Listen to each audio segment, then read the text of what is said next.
Hello friends, আপনাদের স্বাগত জানাই ব্লুম অ্যাপেলস কিচেনে। আজকে আমি আপনাদের সাথে শেয়ার করব পটলের একটি নতুন ধরনের রেসিপি। পটল আমরা বিভিন্ন রকমভাবে ট্রাই করে থাকি।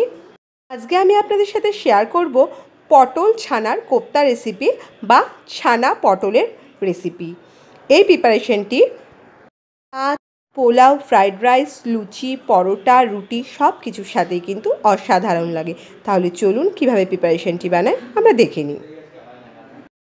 ছানা পটল বানানোর জন্য এখানে আমি 4 পিস পটল টুকরো করে কেটে ধুয়ে রেখে দিয়েছি। আর এখানে আসে 100 গ্রাম ছানা এখানে আছে। এইবার ছানার মধ্যে আমি দিয়ে দেব চিনি, পরিমাণ মতো লবণ, আর দেব সামান্য গরম মশলার গুঁড়ো আর লাল লঙ্কার গুঁড়ো। আমি লঙ্কার গুঁড়ো আর গরম মশলার গুঁড়ো দিয়ে দিয়েছি। চিনিটা কিন্তু তুলনামূলক পরিমাণে একটু বেশি দিতে হবে। এবার সমস্ত উপকরণ আমি হাতের সাহায্যে একটু ভালো করে মিশিয়ে নেব এবং ছানাটাকেও কিন্তু একটু ডোলে ভালোভাবে মেখে দেব।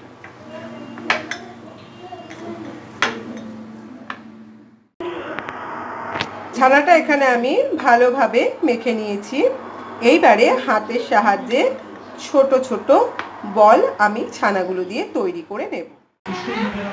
ছানার বলগুলো আমি বানিয়ে নিয়েছি। এইবারে ছানার বলগুলোকে আমি ছাকা তেলে ভেজে তুলে নেব।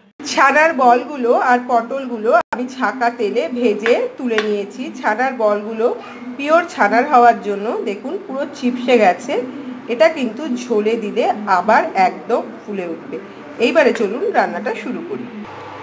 এখানে আমি 2 টেবিল স্পুন সর্ষের তেল আর 1/2 টেবিল স্পুন ঘি গরম করে নিয়েছি। এইবার দিয়ে দেব একটি তেজপাতা আর সাদা জিরা আমি ফোড়ন দিয়ে দিয়েছি। ফোড়নটা যেই ফ্রাই হয়ে সুগন্ধ বেরাচ্ছে, এখন আমি দিয়ে দেব 1/2 টেবিল স্পুন আদা বাটা, 1/2 টেবিল স্পুন লাল লঙ্কা বাটা আর একটি চায়ের চামচের 1/3 জিরের গুঁড়ো। মশলাটা আমি দিয়ে দিয়েছি। সামান্য জল দিয়ে দেব, নইলে পুড়ে যেতে পারে। এইবারে দিয়ে দেব পরিমাণ মতো লবণ আর পরিমাণ মতো হলুদ গুঁড়ো। লবণ আর হলুদ গুঁড়োটা দিয়ে দিয়েছি। এইবার হিট কমিয়ে 2 মিনিটের মতো মশলাটা আমি কষিয়ে নেব। তারপরে বাদবাকি উপকরণ আমি অ্যাড করব। মশলাটা 2 মিনিট কষা হয়ে গেছে। এইবারে আমি দেব 1/2 টেবিল স্পুন কাজু বাদাম বাটা, 1/2 টেবিল স্পুন চালমগজ বাটা। যেহেতু পরিমাণটা খুবই কম আপনারা দেখতে পাচ্ছেন, সেহেতু মশলার পরিমাণও আমি কম দিচ্ছি। আপনারা যখন কোয়ান্টিটি বাড়াবেন তখন সমস্ত কিছুই কিন্তু মশলার পরিমাণও কিন্তু বাড়িয়ে নিতে হবে। সেটা নিজেদের আন্দাজ অনুসারে করে নেব। কাজু বাদাম আর চালমগজের পেস্টটা আমি দিয়ে দিয়েছি। এইবারে ভেজে রাখা পটলগুলো আমি দিয়ে দেব।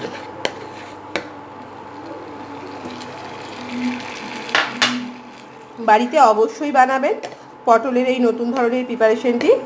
পোলাওয়ের সাথে, ফ্রাইড রাইসের সাথে আর ভাত বা পরোটা যে কোনো কিছুর সাথেই কিন্তু দারুণ লাগবে।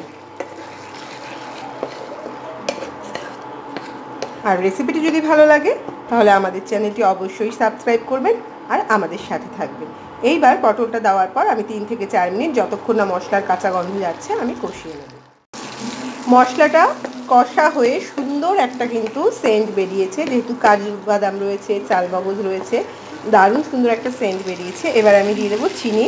এই প্রিপারেশনটি একটু ঝাল মিষ্টি খেতে হবে, সেই জন্য একটু চিনিটা তুলনামূলক বেশি দেবো। এইবার দিয়ে দেব জল। জলের কথাই বলি, জলটা কিন্তু একটু বেশি দিতে হবে, কেননা এখানে পটলটা সিদ্ধ হবে আর ছানার যে বলগুলো আমি রেডি করে রেখেছি সেই বলগুলো কিন্তু গ্রেভির মধ্যে যত বেশি ফুটবে তত বেশি সফট হবে, ভিতরে সমস্ত কিছু ঢুকে যাবে আর ফুলে উঠবে।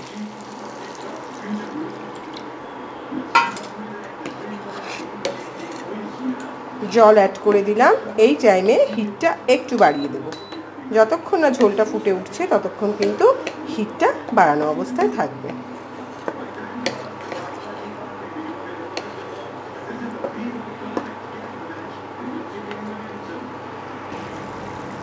ঝোলটা ফুটে উঠেছে, এই টাইমে আমি ছানার বলগুলো দিয়ে দেব।